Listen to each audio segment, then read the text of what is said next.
Hello everyone. आज का topic है flood and force on Pakistan flood and Indian response. ये जो टॉपिक है इसमें पाकिस्तान के बारे में डिस्कस किया गया है, वहाँ जो नेचुरल क्लैमिटी आया हुआ है, फ्लड आया हुआ है। फोर्स का मतलब होता है एनिमी। ठीक है, अब यहाँ पे इंडिया का क्या रिस्पांस है, आइए देखते हैं।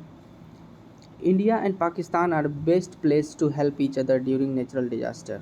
अब यहाँ पे इंडिया और पाकिस्तान को ना कहा जा रहा है कि ये नेचुरल डिजास्टर के टाइम एक दूसरे को ना हेल्प कर सकते हैं अच्छे से। Prime Minister Narendra Modi message in a tweet on Monday evening expressing condolence to the victim of the flooding in Pakistan। Narendra Modi के द्वारा मंडे को एक ट्वीट किया गया था, ये दर्शाते हुए कि मतलब दुखद वाला जो भी हो, कॉन्डोलेंस का मतलब होता है दुखद प्रकट करना। ठीक है, is a welcome gesture, especially after a week of silence over what has one of the world's worst natural disaster in neighbor in recent times। और ये वेलकम गेस्चर है।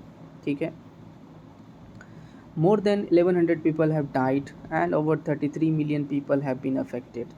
इस फ्लड के कारण जो है 1100 पीपल डाइड हो गए हैं और 33 मिलियन पीपल जो है अफेक्टेड हैं इस फ्लड के कारण।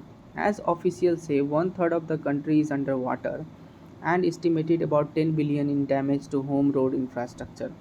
और साथ में ऑफिशियल के द्वारा ये भी कहा गया है कि 1/3 ऑफ द कंट्री है ना वो अंडर वाटर है, मतलब वाटर आ चुका है, फ्लड आ चुका है। और ये भी एस्टिमेट किया गया है कि $10 बिलियन का डैमेज हुआ है, घर, सड़क और इंफ्रास्ट्रक्चर जो भी है। The flood have also affected standing crop. साथ में ये फ्लड जो है ना, जो क्रॉप लगा हुआ था वो भी अफेक्ट किया है। And as the water receded fear of diseases as well as food shortage are expected to rise. और ये फ्लड के कारण जो वाटर रिसीड कर रहा है और ये भी डर है कि कहीं डिजीज़ ना फैल जाए और साथ में फूड शॉर्टेज की भी कमी हो जाए, ऐसा एक्सपेक्टेड है।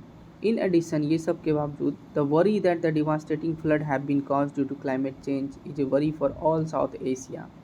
ठीक है, ये सब के बावजूद ना ये जो फ्लड आया हुआ है पाकिस्तान में, ये क्लाइमेट चेंज की वजह से आया है। ठीक है, और ये साउथ एशिया के लिए चिंता वाली बात है। One of the world's region most vulnerable to the global warming. और ये रीजन ना बहुत वल्नरेबल है ग्लोबल वार्मिंग का, South Asia. On Tuesday, UN Secretary General Antonio Guterres launched global appeal for aid to Pakistan. और ट्यूसडे को यूएन सेक्रेटरी जनरल जो है वो अपील करते हैं सारे कंट्री से कि पाकिस्तान को हेल्प किया जाए। एड का मतलब होता है हेल्प करना।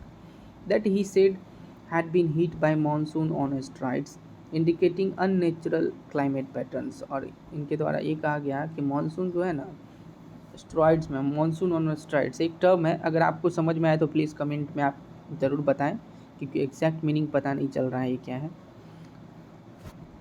Countries such as UK, US, China and UAE, Qatar and Turkey have already dispatched aid to Pakistan।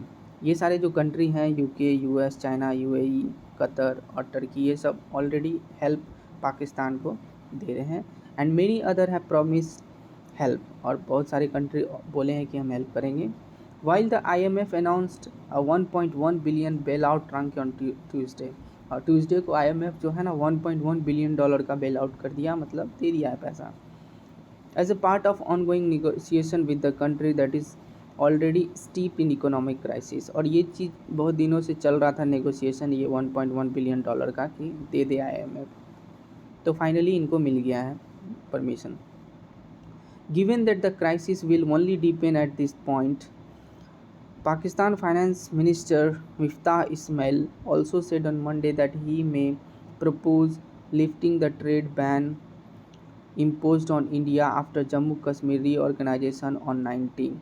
और साथ में जो पाकिस्तान के फाइनेंस मिनिस्टर हैं वो भी मंडे को ये कहते हैं कि जो भी ट्रेड बैन लगाया गया था इंडिया पे उसको हटा लिया जाएगा, so as to import Indian vegetable and essential commodities, जिसके कारण जो भी इंडियन वेजिटेबल जाता था पाकिस्तान में वो सब आ पाएगा। Thus far Islamabad has only made exception for pharmaceuticals import from India during the COVID-19 pandemics and India's humanitarian aid to Afghanistan. और इस्लामाबाद के जो भी पाकिस्तान है जो, ठीक है, उनकी तरफ से एक एक्सेप्शन रखा गया है। जो भी फार्मास्यूटिकल्स इंपोर्ट्स हैं ना इंडिया की तरफ, इंडिया से जो जाता है पाकिस्तान में, वो अफ़गानिस्तान के थ्रू जाएगा, ठीक है। Despite the poor state of India Pakistan ties, ये सब जो मतलब इतना ख़राब जो रिश्ता है इंडिया और पाकिस्तान के बीच में, both New Delhi and Islamabad must put aside, और इस चीज़ को साइड में रखते हुए their domestic consideration and the seize the moment to help those stranded in the flooding as best they can, मतलब अपना जो भी दुश्मनी है ये सबको साइड रखते हुए अभी फ्लड आया हुआ है तो ये लोग को हेल्प करना भी ज़रूरी है। India can not pride itself as being the first responder, और इंडिया को प्राइड करने की कोई ज़रूरत नहीं है, क्योंकि वो ऐसा नहीं है कि वो पहला रिस्पॉन्डर है अपना नेबर के चलते, और भी नेबर हैं Nepal, Sri Lanka and Maldives and Afghanistan. If it fails to see the suffering right at its land boundary with Pakistan, अगर ये सब जो है ना, अगर ये देखना, ये चीज़ अगर इग्नोर करें कि वो अभी सफ़र कर रहा है, इट वुड बी चर्लिस, ये अकड़ होगा, मतलब आप कह सकते हैं चर्लिस का मतलब होता है अकड़ दिखाना, ठीक है। And short sighted of Pakistan to reject an opportunity to lift the trade ban with India that has only hurt its own interest, ठीक है। ये जो अकड़ है ना, जो भी अकड़ दिखा, अगर ऐसा नहीं करता है, अगर अभी के टाइम में अगर वो ट्रेड बैन को नहीं हटाता है तो ये पाकिस्तान की तरफ से एक अकड़ ही होगा जो ऐसा करेगा, क्योंकि अभी ऐसा नेचुरल क्लैमिटी आया हुआ है तो अभी ये सब चीज़ हटा देना चाहिए। And to give up source of affordable supplies at the time of such calamity, ठीक है। यानी कि इस टाइम जो है ना, अभी जो भी ज़रूरत है इस चीज़ को अभी पूरा करने की ज़रूरत है, ठीक है।